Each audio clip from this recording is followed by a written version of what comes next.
Today, I'll meet an artist who builds incredible, enrapturing virtual worlds using video game technology. Peter Burr's art is designed to absorb your senses and pull you into pulsating and pixelated landscapes. Does art imitate life or the other way around? Let's find out on today's episode of Art and Technology.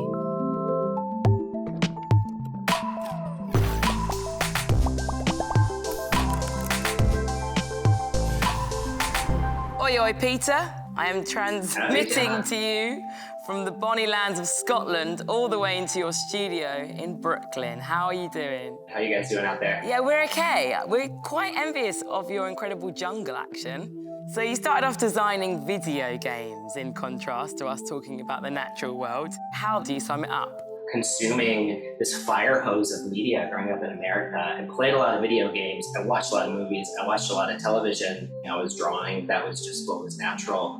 Making video games, making films, making immersive installations. It all just kind of became a natural extension of this art practice of self-expression. Your artwork has very distinct imagery.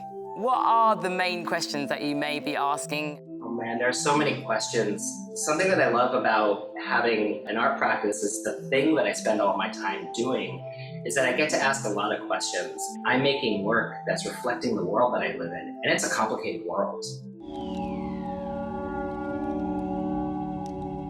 So Dirt Scraper is a video game that plays itself, that is a portrait of this underground dungeon, this maze.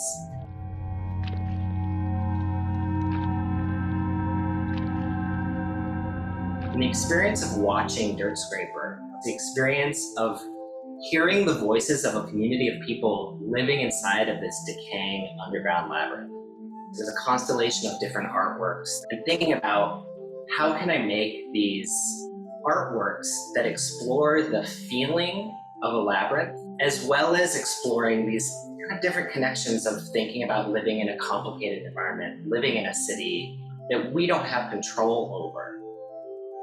And do you think that there is perhaps a cautionary tale, something that you want to say about modern society? The world is so much more complicated than a labyrinth.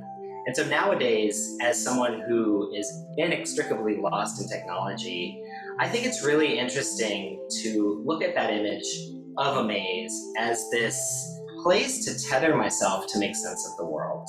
When I'm inside of the corridors of a maze, I can feel really lost. But if I can kind of shift gears and look above it and have that kind of architect's view of that labyrinth, it can be kind of relaxing, it can be kind of calming. And do you think that people respond to the work that you make in such a way that it perhaps opens up a different part of their own minds that allows them to escape into a place that feels more comfortable to them? My hope is that when somebody leaves that room, that they're a bit more grounded inside of their body, and they're perhaps asking some challenging questions about how technology relates to our bodies.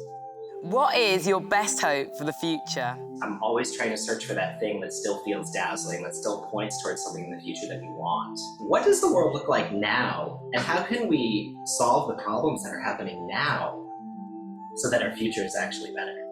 Thank you so much for your time and your energy. It really does ignite the imagination. Thank you. Thank you so much, Gemma. What a mind bender. I'm starting to wonder what I'd include in my ideal world. And lucky for me, Peter knows someone who's already done it. In part 2, we'll meet Peter's guest and fellow artist Auriea Harvey, who's designed her own version of Utopia. Hyundai Motor, connecting art and technology.